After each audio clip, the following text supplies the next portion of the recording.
La paroisse Bon Pasteur de Ganon a accueilli deux événements ce dimanche 3 novembre 2024. Ces événements sont la rentrée solennelle des femmes catholiques et le recueillement de la communauté Joie divine. Dans son homélie, Père Ursule Agbangla, curé de la dite paroisse, convie les fidèles à suivre les lois du Seigneur et à s'aimer.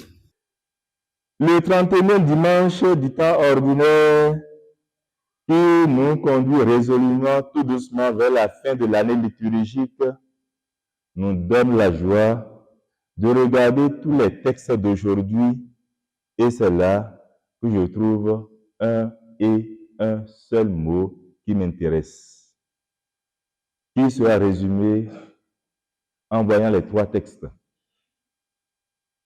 Et ce mot-là, c'est quoi? La loi. Cette loi, Moïse était là quand le Seigneur l'a envoyé. Et c'est là que Moïse prend la parole et commence par faire son testament qu'il livrait. Il était dans les derniers jours, les derniers moments de sa vie terrestre. Et là, il a commencé par s'adresser à son peuple, au peuple d'Israël, en parlant maintenant de ce qui fait le socle de ce peuple-là. Et c'est là qu'il a parlé de la loi.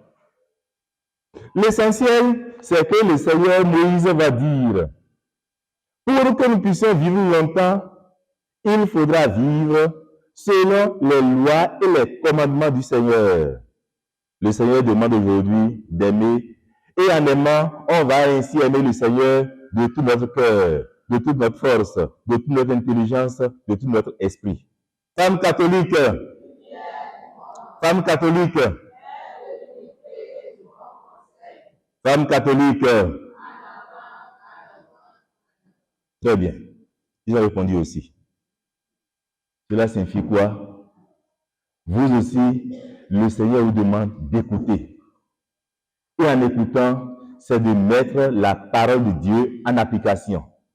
Chacun de nous, nous devrions tout faire et attacher, comme ces juifs-là, la parole de Dieu à nos coups, à nos poignets. Et cela doit nous servir et nous servir comme cela se doit pour que, effectivement, nous puissions dire, Seigneur, oui, moi aussi, je t'aime. La rentrée solennelle des femmes catholiques a réuni plusieurs femmes venues des différentes paroisses du diocèse de Parakou. Cette rentrée lance le démarrage officiel des différentes activités de ces femmes. Nadine Afoyon, présidente des femmes catholiques du diocèse de Parakou, évoque quelques objectifs des femmes catholiques. L'objectif de notre venue à Ganon, c'est pour l'évangélisation après tout, car le Christ est partout et l'amour uni, le chemin de l'amour n'est jamais loin. Du coup, là où se trouve l'évangélisation, le manque, il faut apporter cette évangélisation jusqu'à ces extrémités de la terre. Et c'est pourquoi nous sommes là. Ouais, sur la rentrée, nous avons deux thèmes. Nous avons le thème à débattre ce matin qui nous sera exposé par le Père curé lui-même, la gestion du bien commun. La gestion du bien commun, parce qu'aujourd'hui, il est vrai qu'il faut évangéliser, mais il faut marcher aussi avec le temps.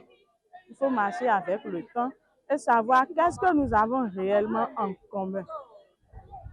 Notre marche, ce que nous faisons, notre groupe a quoi de commun? Qu'est-ce que nous pouvons entretenir de commun pour pouvoir avancer et être des leaders? Cette journée regroupe toutes les femmes de l'archidiocèse, des villages, de la ville. Elles toutes sont là. Il y a différentes langues et ensemble, nous allons passer cette journée. Et nous relançons nos activités comme ça puisque nous étions en vacances et nous faisons des rotations par paroisse pour ces activités-là et c'est mensuel. Donc aujourd'hui, cette paroisse de Ganon est la toute première qui commence cette rotation de nos activités. La communauté Joie Divine, quant à elle, rassemble plusieurs fidèles qui se connectent sur les réseaux sociaux. Quelques membres de cette communauté se font plus précis. La communauté Joie Divine, c'est un groupe de prière d'évangélisation, mais en ligne. Vous savez qu'aujourd'hui, avec le développement technologique et autres là, il y a beaucoup de choses qui se font à travers les médias et tout ce que les TIC offrent aujourd'hui. Et de ce fait, l'évangélisation devant atteindre toutes les contrées de la terre, devant aller jusqu'aux confins de la terre, il faut saisir les canaux que le Seigneur nous offre, puisque rien ne peut se faire sans Dieu. Donc, si les hommes ont pu arriver à concevoir ces outils de la technologie, de l'information, de la communication, ça veut dire que c'est Dieu qui a libéré la connaissance en leur faveur et qui ont pu mettre ces choses au point. Alors, par conséquent, nous, en tant que chrétiens aussi, on a réfléchi, nous avons trouvé qu'on peut saisir ce canal-là pour pouvoir nous retrouver. Après la célébration eucharistique de ce dimanche 3 novembre 2024, les femmes catholiques ont enrichi cette journée par des échanges fructueux et un enseignement sur le thème « La diocésanité, notre force ». La rentrée de 2025 des femmes catholiques sera à Notre-Dame de Lourdes d'Albarca.